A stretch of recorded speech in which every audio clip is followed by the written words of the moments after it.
What's up, everyone? I'm Carmelo Anthony. And while you may know me as a basketball player, there's a whole lot more I'm ready to talk about. That's why I started What's in Your Glass, a show where we'll sit down for a glass of wine and a conversation with the biggest names in sports, music, media, and entertainment. Listen and follow What's in Your Glass, a presentation of Cadence 13 and Creative 7 with me, Carmelo Anthony, now for free on Apple Podcasts, Spotify, Odyssey, or wherever you get your podcasts. Odyssey now has hundreds of new exclusive music stations for you to discover your new summer soundtrack. Get moving with worthy workouts for a cardio sesh fueled by today's top artists. Hanging with your crew? Throw it back with Picnic Party for old school jams for your cookout. Or sail away with Odyssey's new yacht rock station, Jugger Yacht. There are hundreds of new exclusive stations to check out today. For summer barbecues, road trips, or relaxing poolside. For every mood, every interest, every passion. By Odyssey. Brought to you in part by Macy's and Geico. Joe DeCamera and John Ritchie from Eagles Training Camp 94 WIP. Of course, the Birds play a game next week. First preseason game is coming up in, I guess that's about 11 days or something, Thursday of next week. Now, one of the things we love about being out at training camp, of course, the main thing is seeing the practice, which happens just about right in front of us. They move around a couple different fields, but for the most part, we have a great vantage point and try to give you the impressions as it goes throughout camp. But we also love being able to see some of the great reporters who cover the Eagles or the NFL. One of the absolute best in the business, and he's been with our show for many years now, and he's on site here today working for The Athletic, touring NFL camps. Mr. Sheil Kapati is here, and he joins us on set right now. Sheil, how you been, man? I'm doing well. It's good to be here. Good to see you guys in person. I told you got a nice trailer if I want to cook something up or take a nap or something during these practices. Now I know where to come. Yeah, this is the you spot for air conditioning, There's food. There's a bed. Yeah. There's a bed. And a kitchen. There's a bathroom, but I don't know if it's a functional bath. The past years it hasn't been functional. All right, Sheil, an awful lot with the Eagles to cover, so let's dive in. Let's start with this. Just your observations being here today. What has stood out to you with the Eagles practice today? Well, today, I guess the semi-big story is that Devontae Smith is week to week with a knee sprain. So, again, you don't want to overreact to some of these things, but certainly the fans that are out here, I'm sure you guys would have liked to see Devontae Smith out here. So that's one thing. But I'll tell you one big takeaway I have from the last 3 days or so is sort of the personality of this defense. You know, they are getting after it after every play. They are trying to strip the ball. They are trying to punch the ball out. They are playing with sort of an attitude that I think Eagles fans love from sort of the teams of yesteryear. Now, I don't want to make too much out of a few days of training camp, but that has stood out to me that there is sort of a feistiness, I think, that's being cultivated with this defense. I loved what I've heard from Jonathan Gannon when he's been given the opportunity to speak. Have you seen unique looks from our defense? You know, you're talking about just the mentality, but are they showing different looks that will separate us from what we saw with Jim Schwartz? It's going to be so different. I mean, again, 1 week of camp, but it looks like it's going to be a lot different than what we've seen in terms of, you know, those buzzwords that you hear around the NFL, multiple, diverse. I mean, they were showing 3-4 looks when I was here yesterday. They're disguising coverages. They're playing a lot more, I think, with split safeties. Right? You know, Jim Schwartz was a big single high safety guy, and I know we've had conversations after games where their corners are getting torched on an island, and you're saying, why are you not playing with two deep safeties? Well, I think they're going to do a lot more of that this year. So I'm excited. You know, I have a feeling, and this is my sort of a gut feeling, that this defense could go through some growing pains early in the season as they're installing all these new things. But there is a chance that second half of the season comes around and we're saying, wow, you know, this looks a lot different and this is a lot more creative, a lot more diverse than we've seen with some of those Jim Schwartz defenses. That's exciting for me. Yeah. Because I'm telling you, it puts a lot more stress on an offense when they have to try to figure out what they're looking at. With Jim Schwartz, that was never an issue. You knew what the Eagles were going to look like, where they're going to line up, who your guy was for every play, your responsibility. When you line up and you can't tell if it's a 3-4 or a 4-3 or what the coverage is because they've disguised it, it really helps a defense get one up on the offense. So let's talk about our offense. How good is Jalen Hurts? Oh, my gosh. That's a loaded question. You know, what stood out here is that, you know, I wasn't sure how much they were going to really build the offense around his legs to a degree, you know, and I think you have to do that with Jalen Hurts. I mean, if you're going to talk about catering your scheme, your offense, your system to your personnel, well, you have to make Jalen Hurts a big part of the run game, whether that's designed runs, whether that's option runs. And I have seen that quite a bit out here. So that is kind of a sign of encouragement. I think the passing game is very much a work in progress, to put it lightly. You see they do these periods routes on air, which is basically just quarterback throwing to receivers. There's no defense. It's in the beginning part of practice. You watch the elite quarterbacks in the league, and the ball just does not touch the ground 100% during those completion. periods. It's unbelievable. Yes. And here, you're not seeing that. Now, it's not all on Hurts. It's receivers. It's timing, all those things. But I do think they have a ways to go with this passing game. Is that more on the quarterback play or more on the wide receiver play? Well, I think with Hurts, I don't think he's ever going to complete 70% of his passes. So you're going to have to figure out a way between his legs, between play action, between bootlegs, between him just scrambling. And like 10 years ago, this was not a part of NFL offenses that coaches embraced. They would kind of get annoyed when they had a quarterback who would run around and make a second reaction play. Well, I think that's changed quite a bit, with guys like Russell Wilson and Lamar Jackson and Josh Allen. Now you're looking at it and saying, that's not something we can necessarily coach, but when it happens, we can say, good job, go ahead and do it. Use your natural instincts, and I think that's going to have to be a part of what you see with Hurts and the Eagles. Sheil Kapadia with us here on site at the Eagles training camp. So, Sheil, in your opinion, is this a tough year for the Eagles because Jalen Hurts in a passing league mostly won't be up to it? A little bit. I have a hard time seeing this offense having like a ceiling of like a top 5 or even a top 10 offense, if I'm being honest with it. Now, if their offensive line can stay healthy, if Devontae Smith can be the offensive rookie of the year, if Jalen Reagor can make a second-year leap, well, now all of a sudden you're looking at a situation where maybe you're putting the quarterback in position to succeed. But those were a lot of ifs that I just had. So, not sold on it. They could have some tough times, but I do think the run game has a chance to be really good with Hurts, Sanders, and this offensive line. What about the other quarterbacks? I mean, is there a possibility that because they provide a better aerial assault, Nick Mullins or Joe Flacco could be the quarterback when the season starts? I don't think so. That would shock me. I mean, Joe Flacco, I don't think he's going to give you much, to be honest. That was a head-scratching signing as far as I was concerned. I didn't get it. You're going to be running a totally different offense with Flacco than with Hurts, which I never really, understood that aspect of it. I think they would have been fine just signing Nick Mullins to be the backup. Mullins has looked good. He's looked fine. He can distribute the ball. You're going to have a quick, short passing game. But, I think Hurts is going to be the starter. But you don't even consider that for at least 8 to 10 weeks. Like, you got to give Hurts a good couple of months here to just prove he either can or can't do it. And if you want to change because you want to change, that's way down the road. I mean, you have to look at how the organization approached this offseason, right? Nothing they've done has indicated to me that they believe Jalen Hurts is like the guy for the future. It's been hey, let's buy some time for a year. If he surprises us, hey, that's great. If he comes in and plays well, but we're going to accumulate these draft picks and we're going to figure out our quarterback situation at some point. I think probably in the next, I would say, 6 months, this quarterback situation could look a lot different than it does right now. Sheil, part of what will help whichever quarterback's out there is the quality of the play of the wide receivers. Devontae Smith's going to be their number one when healthy. The other parts, though, Fulgham, you loved him last year. He fell apart. Reagor was a disappointment.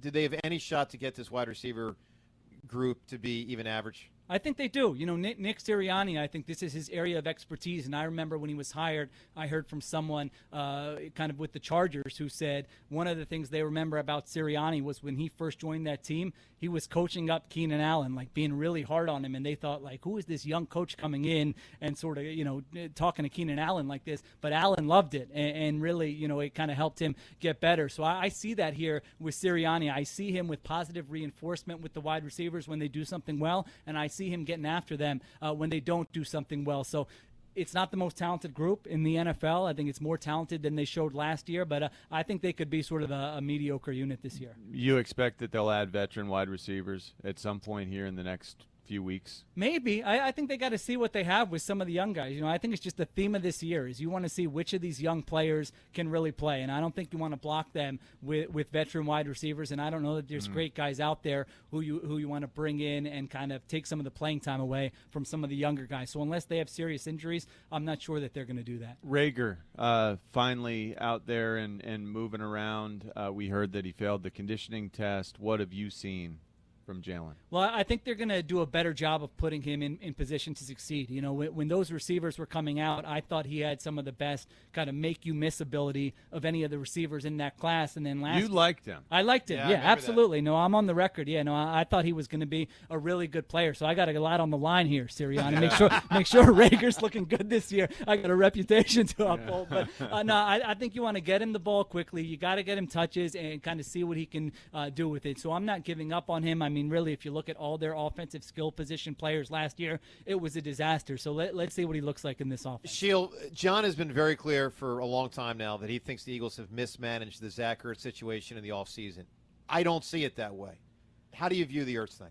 I'm probably more with John. You know, I think they kind of went into the offseason thinking, all right, we're going to get a trade offer that we like for Zach Ertz. We'll pull the trigger when we get one, and then you kind of wait. And you say, well, maybe we'll get a better one than the one we have in hand. And you kind of go week by week, and then it turns into month to month. And now all of a sudden, he's out here in training camp. I mean, it's really puzzling to me because if he goes down with an injury, you're on the hook for his salary, which is $8.5 million. And really, if you just release him, you're going to get that cap space back. And remember, cap space rolls over, so it's not just adding a player this year. It's looking ahead to next offseason. That's money you can use elsewhere. So I sort of think they're going with the Sam Bradford thing, where you're looking around saying, hey, maybe one of these teams that's a contender will suffer an injury at tight end in the weeks ahead. They'll get desperate, and then we'll be able to pull the trigger on a trade. That's really all I can think of. But I do think it's risky, and you see him out there, it's just weird, you know? What kind of disadvantage does that put Zach in terms of, you know, like the timeline of just being on hold, waiting to find out where he's going, what organization, what system he's headed to? You're not doing him any favors. There's no doubt about it. I think you kind of look at his body. I mean, we're looking at him right now. You know, he's kind of jogging here on the sideline, catching some balls with Dallas Goedert. I just feel like he's taking this as sort of a personal training session. He seems to be doing everything he can to be a good professional, a good teammate. But, yeah, he probably thought this was going to be resolved 3 months ago. He probably thought he'd get the spring, get training camp with a new team, a fresh start. I mean, he's in the second stage of his career. I don't think he's cooked yet. I don't think he's done yet. But I'm sure he would have liked to have this situation resolved by now.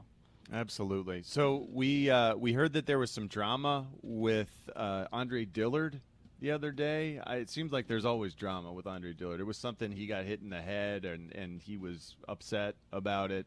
Did you follow that at all? I wasn't there for that, but I was actually just watching offensive line, defensive line, one-on-ones, and really he is a guy who kind of wears his emotions on his sleeve after every rep, just in a practice like that. And you know, it's tough, whether it's excitement, whether it's head down, and you can see they're trying to coach him up. So it's just been sort of a tumultuous career for him so far. You know, this was a guy who I think he gave up, no sacks or 1 sack as a senior in college. And really, if you remember that year, I mean, he was widely thought of as a very good offensive line prospect, specifically a pass-protecting left tackle, and things just have not gone his way here. So, I mean, it is a huge 3-4 weeks for Andre Dillard. There's no doubt about it. Shield, all these parts of the team, and it's great rapid fire with Shield and all these issues, but let's get to what is maybe the biggest of all, even bigger than who the quarterback is, which is the management of the team led by Jeffrey Lurie and Howie Roseman. Do you think they've learned from mistakes over the last year or two, or do you believe this will be full steam ahead of those two doing it the way they've done it, and that they will continue to make mistakes? Lurie will be too involved, and is Howie, this is a multi-layer question, is Howie GM for life? What's the deal there, Shill? So I don't think Jeffrey Lurie is too involved. And we wrote the big story on The Athletic earlier this offseason, and I know that was a big takeaway for people. But my thing is Jeffrey Lurie has always been involved. A lot of NFL owners are involved. Jeffrey Lurie has a personality that a lot of people in the building like, where he's not coming in and saying, do this, do this, do this. But he does enjoy that aspect of being an owner. He was a sports fan, and that's part of the reason why he did this. So I don't think that is a major issue. Now, Howie Roseman, is he a GM for life? You know, the sense I got from talking to people for that story, talking to people around the league, is that if Howie Roseman thinks that, you know, there's an inkling that he might not be safe here, is that he would be kind of proactive about it and kind of move on quicker than it would be that, you know, they would let him go. Now, what someone else told me was that a situation where Howie Roseman could be let go by Jeffrey Lurie would be if Lurie had someone else he was grooming. If he had someone else in the organization, he said, I trust this guy, it's time to move in a different direction. Or if he had a head coach like an Andy Reid, that's a coach where you're just saying, this guy is the leader of the organization. There's no doubt about it. I don't think Nick Sirianni is that guy. Now, maybe a year from now we'll be having a different conversation, but I think those are some of the situations where you would look at, is Howie going to be here for the long term, or is he not going to be here? Did you get the impression when you're doing that story that Howie has sort of safeguarded against the possibilities, against any, put in fail-safe mechanisms to prevent his removal? Well, so, someone did say that there are a lot of politics in the building as compared to, other buildings in the NFL. There's no doubt about that. And I think when they were looking at Josh McDaniels, someone had said to me, wait a minute, Howie's going to let a guy with a strong personality like Josh McDaniels become the head coach? I don't think so. Now, I don't know why that didn't happen, or if they just like Sirianni better or what. But, I think, Howie Roseman knows how to kind of maintain his job security. There's no doubt about that, and his relationship with Jeffrey Lurie, from what I understand, is as strong as kind of it's been. Sheil, awesome work as always. Everyone follow Sheil's work. Again, The Athletic, not just covering the Eagles, but the entire NFL. Top-notch as it gets. Sheil, thanks, pal. Appreciate Thanks, it. guys. Good seeing you. Thank you, Great Sheil. stuff. Let's take it right to the phone lines, 215-592-9494, to react to what Sheil's talking about, the Ertz situation, the whole deal. The Phils as well. Again, they lose 2 or 3 over the weekend. 3.5 games out now, but with some upgrades at a couple of spots. Let's go to Charlie in Harrisburg. Hey, Charlie. Hey, guys. How's it going? Charlie. Hi. Hey, John. I'll be honest with you guys. I don't know how you can put any blame on anyone but Howie Roseman for this entire debacle. I mean, all this offseason, all we heard is how horrible Howie is, how he disrespects the players. I mean, you can even hear it in his press conferences. And if I'm Zach Ertz, I'm not happy. And I put the blame solely on the GM and the way he's run this organization with a blank check from the owner. And it's just, it's insane to me. I mean, I can't. Well, I can't see. So Charlie, let me make sure I understand this. So are you saying that Zach Ertz has, I don't know if I'll call it the right, but that it's okay, it's acceptable if he's unhappy with the draft picks that Howie Roseman's made? Hey, he's lessened the team with some bad draft picks.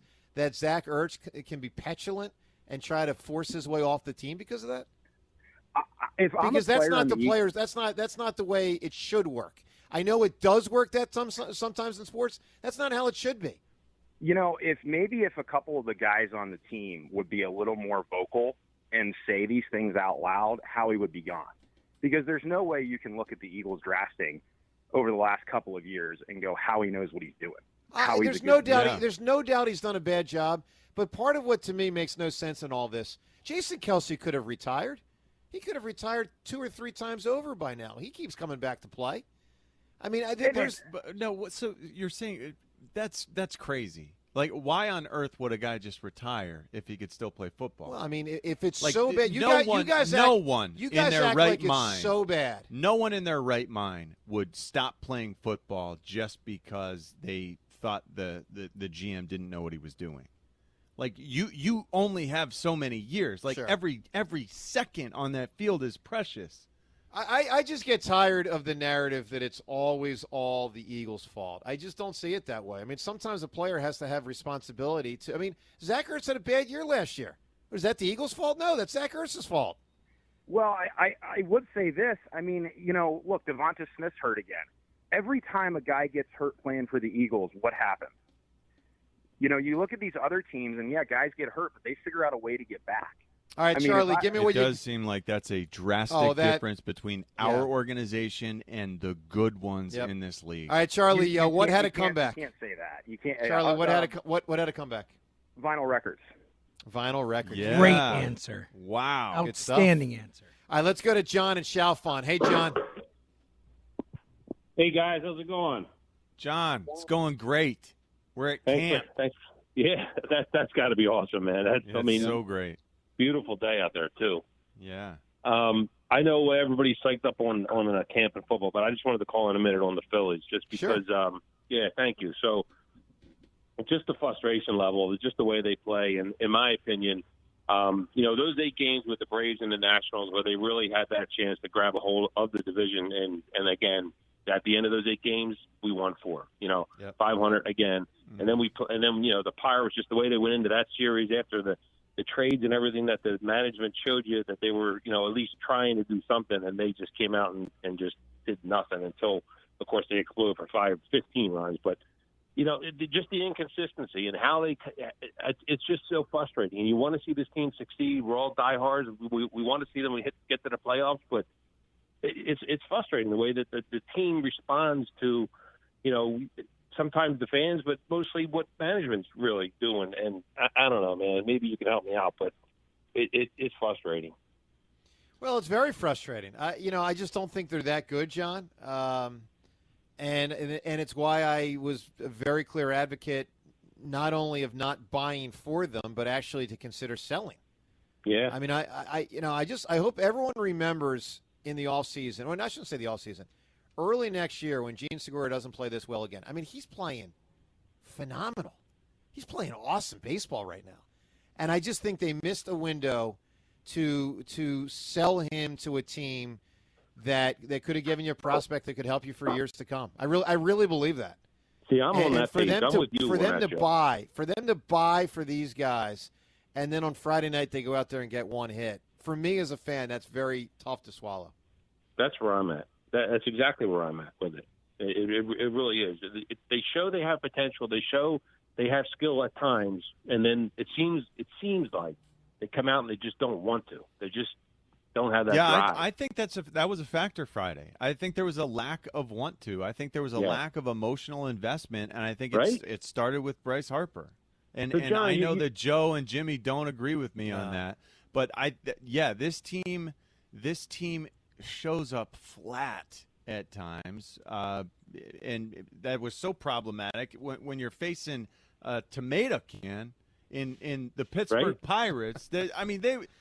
What an awful team. Yep. Yet somehow we were about to get swept. Yeah, it's terrible. That's all right, crazy. John, give me what you got here. What had a comeback? One more quick question, please. John Ritchie, if you're on that team, being a professional player you were, what are you thinking? What are you saying to your teammates? How are you taking that? Because I think you're dead on.